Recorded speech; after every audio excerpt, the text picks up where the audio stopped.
Hey viewers, welcome to another game of the Casual Pro Gamer. Today we're doing, well, the last game of today, I guess. Which is, as you can see, Terran versus Terran. Some random Korean guy, which name I cannot pronounce, or even read for that matter. Versus... an English guy, or, well, an American probably, which name I cannot read. Next, whatever. I'm going to call them. Let's switch the colors. Oh, we cannot switch colors. Excellent. So we're going to call them blue and red because I'm not going to be able to pronounce these names in any convincing way. Anyhow, we see both of them are going for a supply depot at their ramp, which is kind of the standard way to open, I guess.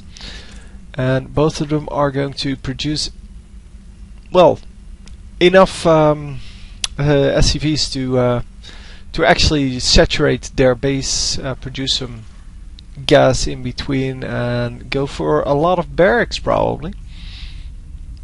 Although, yeah, we might also see some tanks coming out really early on. Yeah, we see refineries. There's a difference. The blue player going for a lot earlier refinery here, but yeah, well, in the end he will have a faster factory, but the red player will have some more marines, and although the factory will be well, producing stronger units, the marines are still the bread and butter of the Terran race. And we see the SCV scouting top right. I'm not sure how this map works. I'm not even sure what this map is. It is in the description, but it is definitely not forced cross position, although they are cross positioned.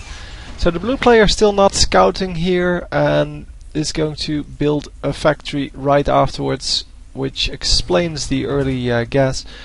Second gas coming up. And yeah, we see the attack lab for our blue player, our red player here.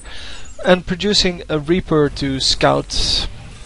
The Reaper scout is of course more efficient than the SCV scout, because as you can see, the SCV did not get into the base, did not scout this early factory, and there is no second gas for our blue player here.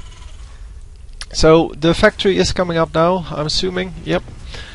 I could have seen that up here. The factory is coming up for the red player as well, meaning that he will be a little bit behind, but because he has two gas going already, he will have more of an advantage there. And I see here a starport coming up for our blue player, and it is, I cannot find it. Yeah, the Reaper is coming in, it's going to scout everything. Yeah, the starport is coming up, and there goes the Reaper getting out of there and actually surviving at 2 HP. Wow, nicely done. Gets the scout on, I believe, everything. Let me see.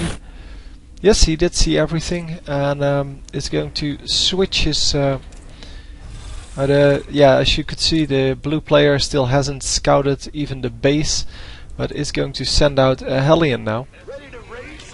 And yeah, the switch now going off, the barracks getting the reactor, while the factory gets the attack lab and is probably going to produce some tanks with siege mode. Siege mode is not yet researching.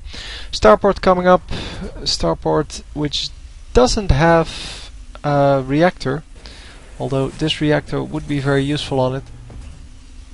But yeah, he immediately got two Vikings and now cancelled one of them. But the starport here not doing anything yet, so not sure if there are units out already from the starport. Oh, there's a Banshee out. Yeah, there we go. Seeing the Banshee, there is no cloak on this Banshee, but yeah, apparently getting such an early starport means that you're going Banshee. I'm not a pro player, for those of you who are wondering, and I did not see that coming. But yeah, apparently a Banshee coming out immediately, and yeah, he countered that extremely well with the starport producing one Viking, and the Viking obviously a lot better than the Banshee in the air, because the Banshee cannot actually hit other air units. And yeah, also producing the tank instead of the...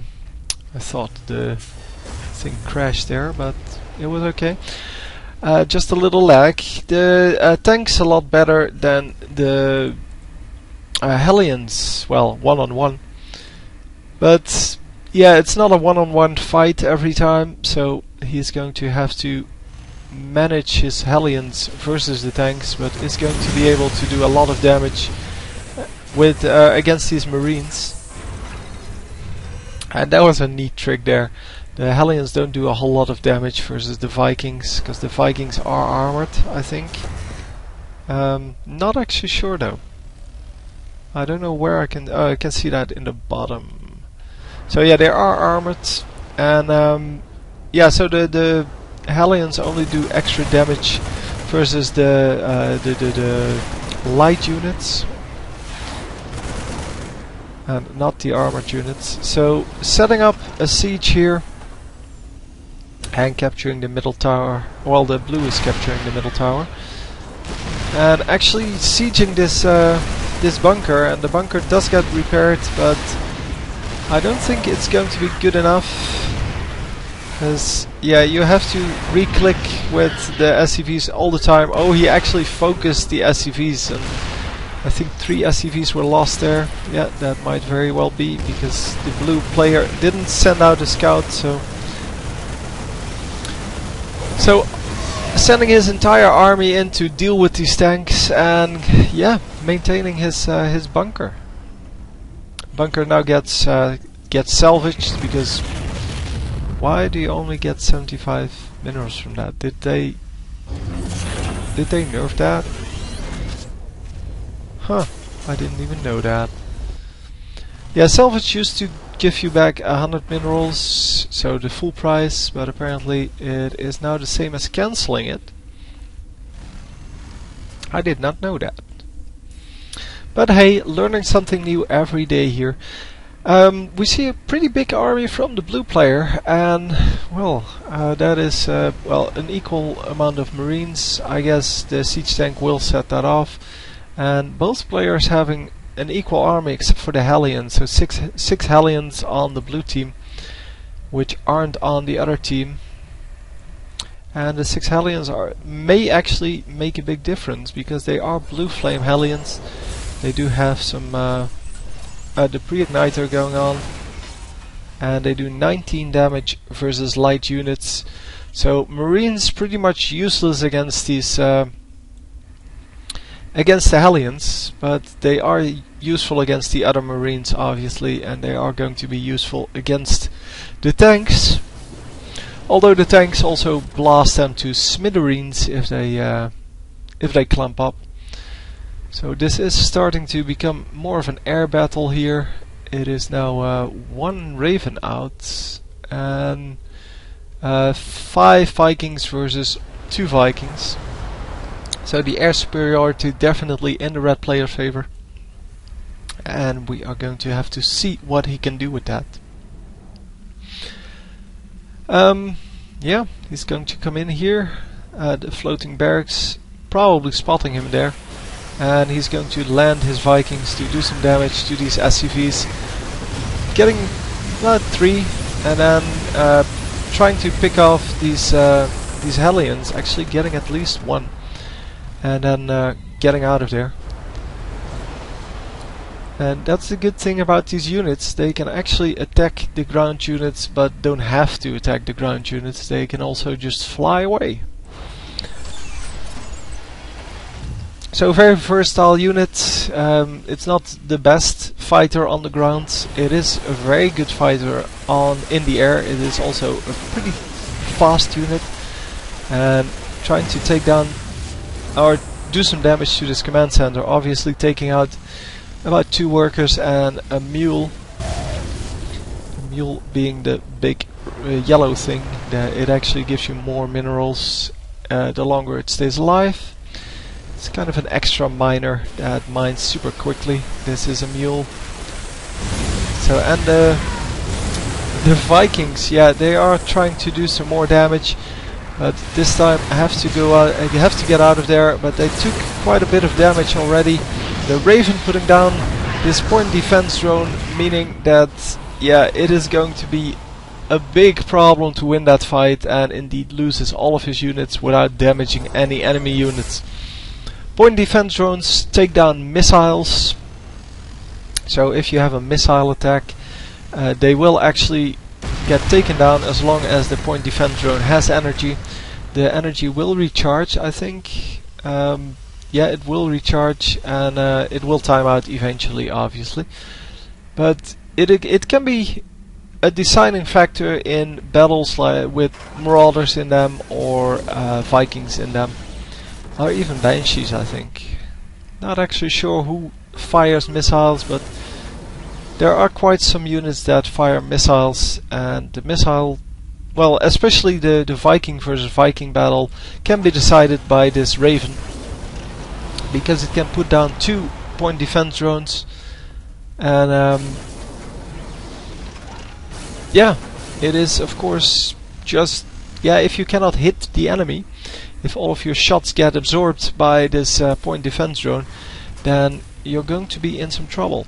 So large amount of Hellions going into the enemy base now, one of them splitting off, the rest of them going to roast these Marines pretty easily, and then going to go to town on the SCVs, doing a lot of damage here, even though the Vikings are trying to take them down, eventually do manage to take them down.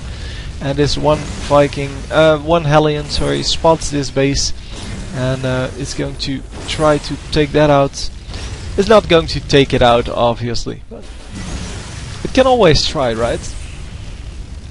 So distracting the 2 Vikings for as long as it can, and we see that it's 15 versus 10. The Workers Guild, which is the only important stat in the units guild, because for the rest, yeah, the amount of units you kill aren't really, yeah, they don't really mean anything.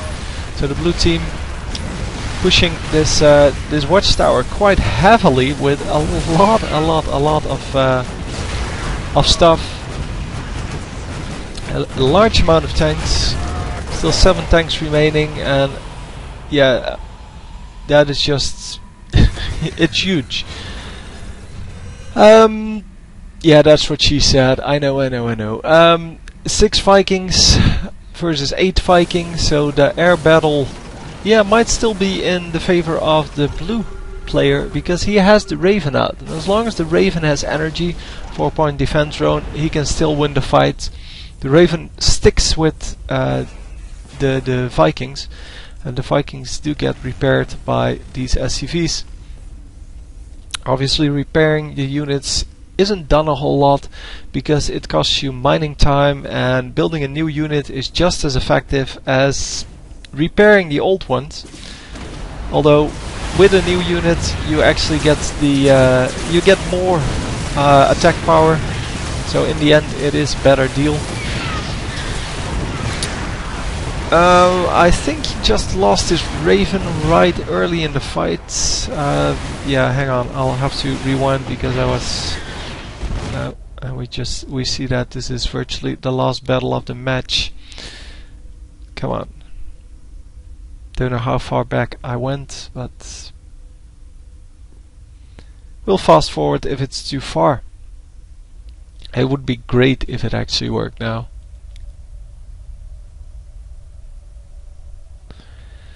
And it seems that it doesn't.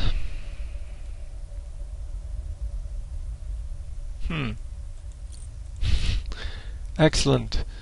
Are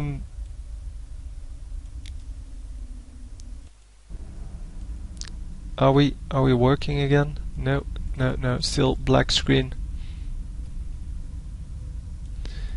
Excellent.